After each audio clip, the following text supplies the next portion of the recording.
Things have occurred at the southern border. Those statistics come from the Border Patrol. Since January of 2021, the Biden administration has released into the interior of the United States more than 3.3 million illegal aliens. Those are the ones that we caught and released. This past December, we hit a high watermark. We saw over 300,000 illegal alien encounters at the southern border alone. Why is this happening? Why was there a major spike in the number of illegal crossings into the United States that began miraculously 3 years ago?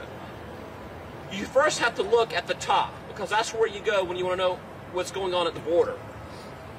I have made it my mission to enforce the rule of law and to fight those in the federal government who refuse to follow the law. And that's what's happening here. The first thing I want to talk about that the Biden administration has failed to do is the asylum rule.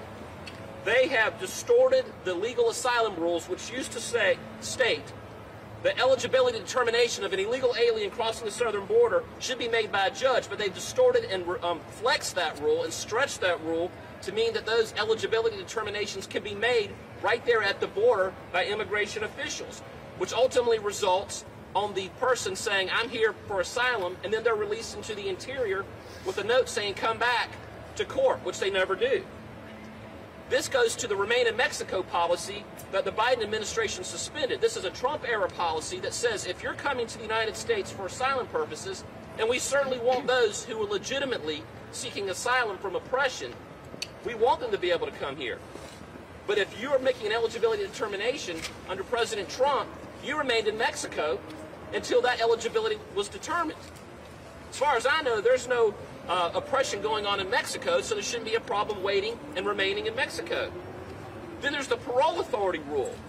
This is a rule or an authority that allows immigration officials on a case-by-case basis to defer deportation of an illegal alien based of certain circumstances. What they have done is they have basically indiscriminately applied this to entire populations, not case by case. They just indiscriminately applied it to entire classes of illegal aliens. Then you have the Central American Minors Program that the Biden administration has instituted, which also flouts federal immigration laws. What is the Central American Minors Program? You've all heard of the anchor baby. Well, this is the anchor parent policy, because what it allows, under the anchor baby rule, you come here and you have a child in the United States, that anchors you here. What the Central American Minors Program is, it allows an illegal alien parent to bring their illegal minors across the border into the interior. So the parent is now the anchor. The Biden administration is also currently proposing a new rule through DHHS that will allow certain illegal immigrants to receive federal benefits. And look, the hypocrisy of this administration is just galling. We are looking right now at the Biden administration challenging the state of Texas in defending its borders under federal immigration law. The Biden immigration policy is that Texas cannot defend itself because it's preempted by federal law. Yet the same administration has no problem allowing American cities to claim sanctuary status in complete violation of federal law. So they're picking and choosing when to apply federal law and when not to apply federal law, and it always seems to be allowing more illegals in. That is always the outcome every single time. Now, I want to bring it to South Carolina a little bit. So what this administration has basically done is they have drilled a hole in the boat, and as it fills up, they're asking for funding for more cups to bail out the water, not to plug the hole, because they want that water in the boat. But what is happening here in states? What is happening is every state is a border state, and South Carolina is no different. My office sees it firsthand. In May of 2022, this office prosecuted a major drug trafficking operation in the upstate. Now, this case, for those of you who covered this particular issue, was called Los Bandidos. In this case, drugs and firearms were being trafficked through a Mexican restaurant in the upstate. This drug trafficking ring originated south of the border with Mexican drug cartels. More than 1 ton of meth and 220 pounds of cocaine and 2 kilos of heroin, along with firearms, came from the southern border into the upstate of South Carolina. It was funneled through a restaurant that was about a mile away from an elementary school. In January of 2023, another state grand jury case my office is working on is called Las Señoritas.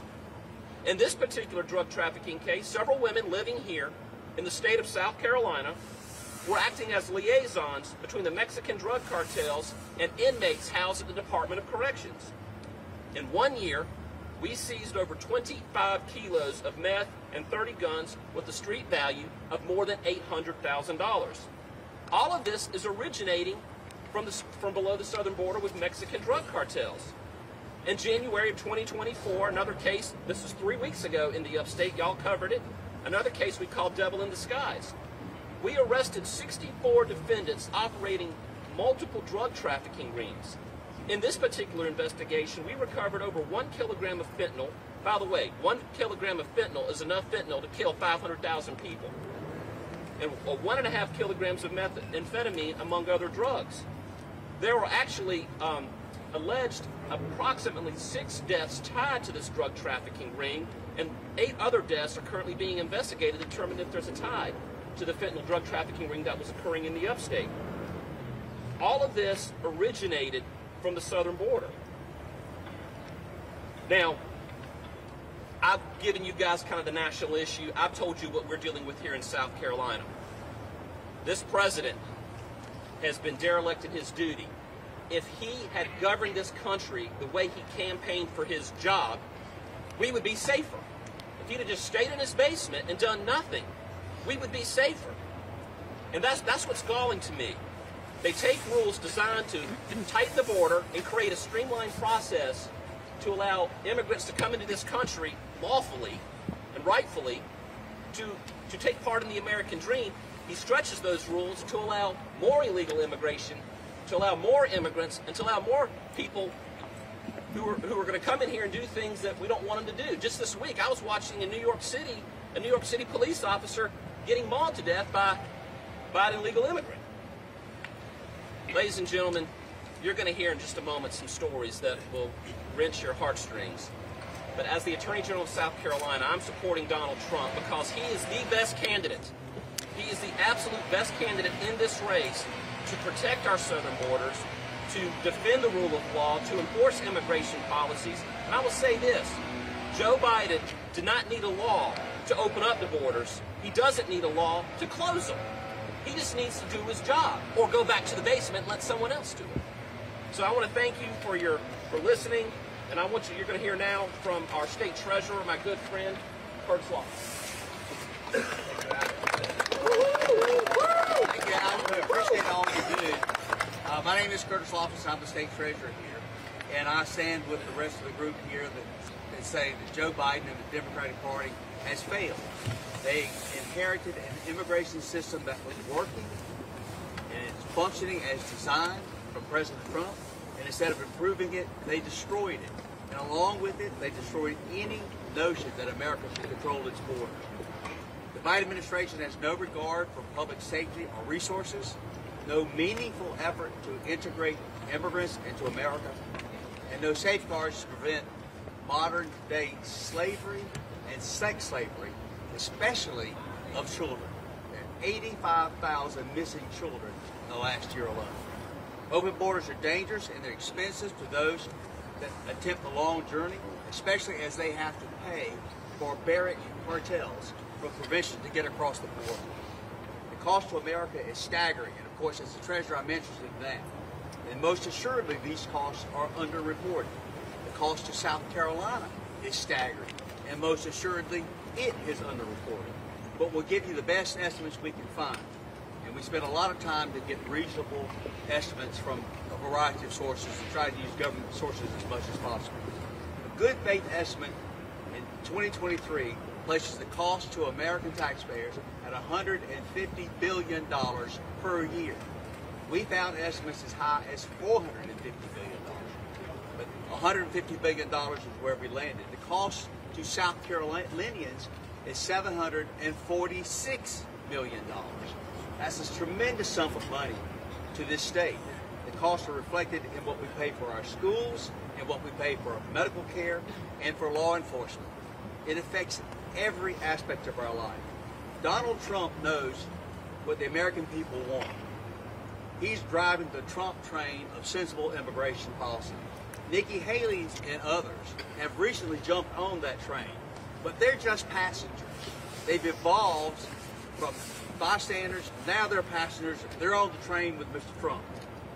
In Nikki's case, her passengers in her compartment are the richest and most powerful people in this world. They benefit from open borders because they love, they thrive, they just enjoy cheap labor at every level of their lives.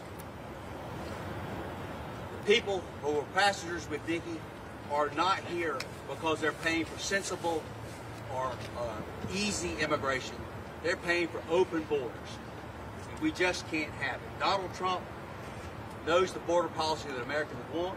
Donald Trump is the only candidate of either party that can provide that. I'm proud to support Donald Trump because he knows the cost of the open border policy of President Biden and his Democrats. It's dangerous and expensive. Frankly, it's got to stop. Thank you.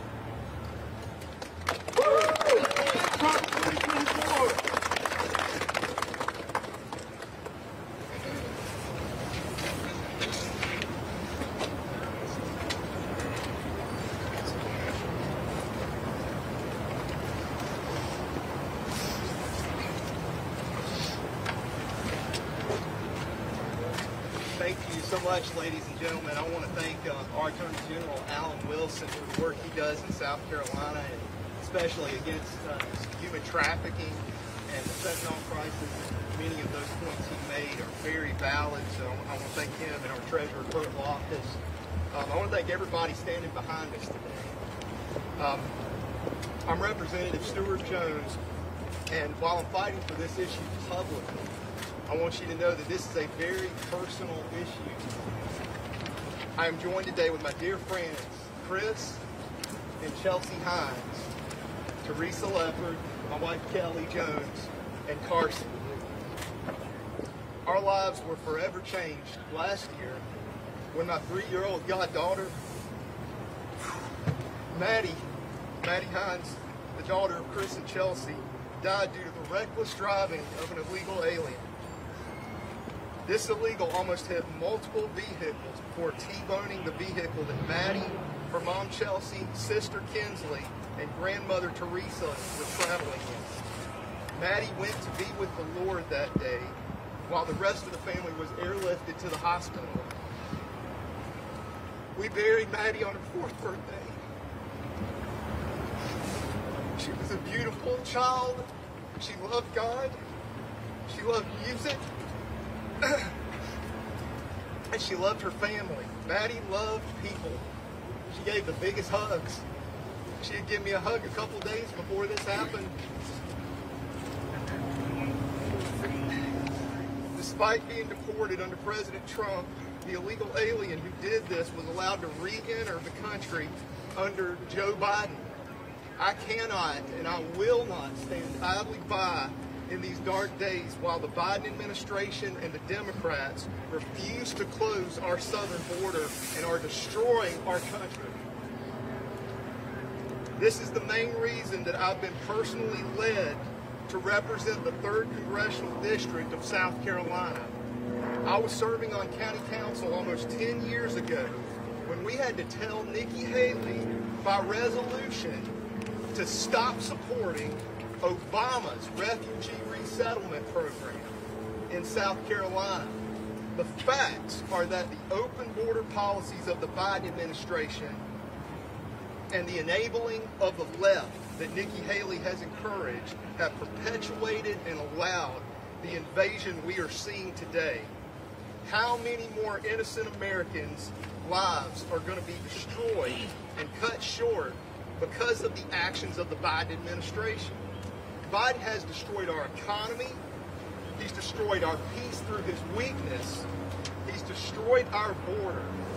Biden is incompetent and incapable of leading. We must impeach him at the ballot box.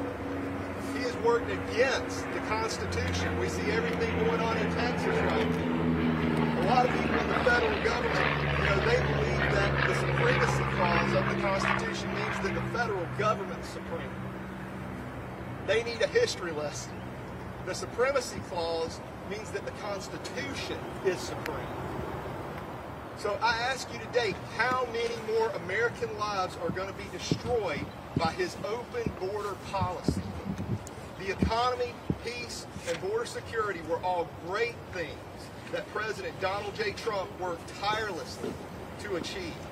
That is why it is critical for our future as Americans, as South Carolinians, that we elect President Donald J. Trump to lead our country again.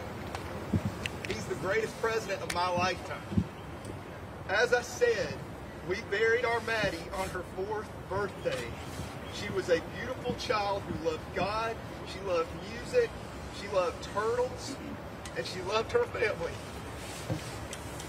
Maddie loved people, and her life mattered. Her life mattered. Every American's life matters. To learn more about Maddie and the great things her foundation is doing, you can go to lovelikemaddie.com.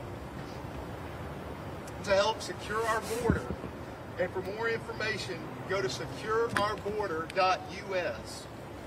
I have made it my mission to secure our border, get justice for Maddie, defend the people of this great country, and put Americans first once again. I will not stop until we do it. God bless you, and thank you from the bottom of my heart.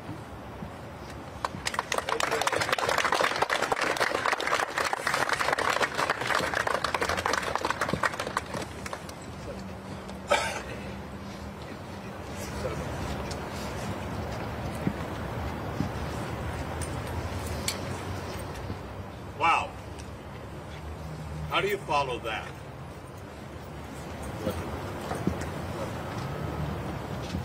Those are the stories that folks need to hear, because they're the true stories, not the political rhetoric. I'm Representative Bill Taylor, represent House District 86, Aiken County, and Lexington County, too. I want to ask a rhetorical question. Where's Nikki? You know, that person that was in 2010 on the campaign trail with me. I was endorsed by 3 Tea Parties just in Aiken County alone. Nikki was struggling in her campaign to be governor, but thanks to Sarah Palin coming to the State House steps, she got a boost. And she got the endorsements of Tea Party folks and the real conservatives in this state. She got elected. I started serving in 2010, 11. And after about 3 months, I said, well, all of us know that you moved from campaign mode to governance mode. Not Nikki. Nikki was always campaigning. Nikki was always on the hunt for things that satisfied her. You know, she ran against the legislature in her, for her whole campaign. And when she got in and started to govern, you would have thought she'd have stopped and worked with us. We were a majority Republican legislature. Not to happen. She decided to continue to fight, to continue to campaign, never let up, never worked with us. I said at the time, and I'll repeat it now because it's not a new phrase, I said she only had 5 friends in the House of Representatives at any one time. And depending on the issue, they were a different 5 people. If you look back at the endorsements even now, you'll find that a few legislators that have endorsed her didn't serve with her. So I guess they don't have that real history. She was always about Nikki. You know, I was asked, well, can you be with Nikki? And my answer was real simple. Why would I be with Nikki? Nikki was never with me. I read her autobiography. I thought it, I didn't know, I'll take it faith, the story of her pre-politics growing up, and I'll take in some faith what she wrote about being United Nations ambassador. But that section about Nikki being the governor, that should have been sold on the fiction shelves at the bookstore. Because it wasn't what I remember. I just shook my head as I went through paragraph after paragraph and like, that isn't the way I recall that. Nikki Haley is not the right candidate to be President of the United States. Nikki is always about Nikki. Nikki changes. Nikki isn't that same person that I ran with in 2010, the one that was supported by conservatives, that shot to the front of the crowd. She squandered 6 years of being governor in this state. How unfortunate that was. Thank God we have a governor now that works with us, cooperates, and we get good things done for South Carolina. I support Donald Trump, 2016 and 2020, and again today. He has a proven track record of working with people and getting the job done at every juncture, particularly when it comes to the border. How about a little energy independence so you're not paying all that at the gas pump? So I just wanted to share with you my views of Nikki. And I still ask the question, where's that Nikki from 2010? My good friend, Cal Forrest, come on up.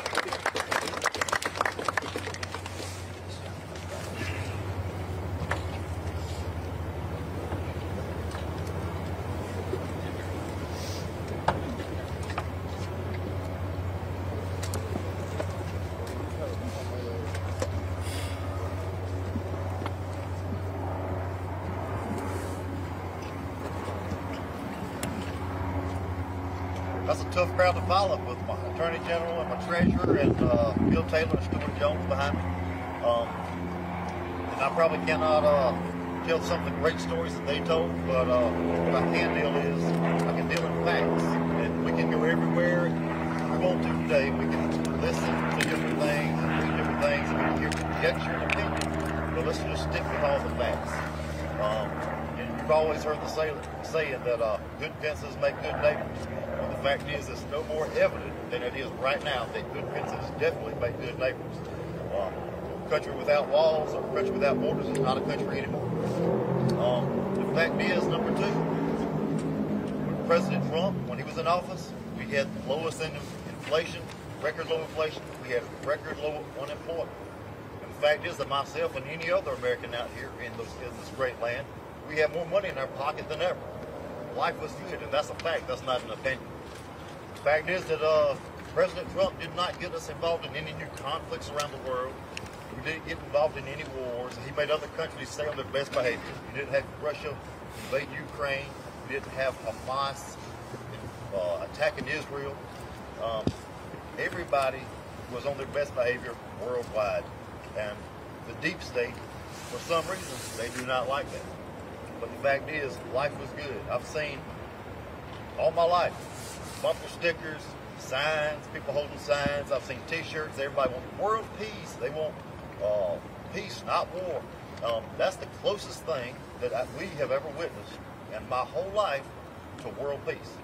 Tell me how peaceful this world is today. Not very peaceful at all. President Trump, he fought tooth and nail against everybody. And not just Democrats, Republicans and Democrats, but not even the Republican Democrat, is against the deep state because President Trump could not be controlled. He did what was best for us as Americans, and he did not play into the deep state of not only in the U.S., but inside the worldwide deep state. He did what was best for us.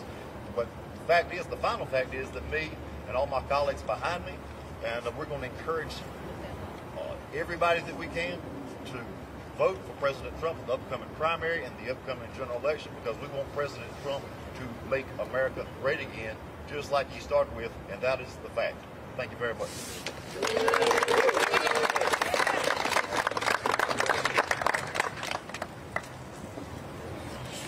I want to thank all of you for coming here today, and I want to thank all of you who are standing behind me for your support of President Donald Trump.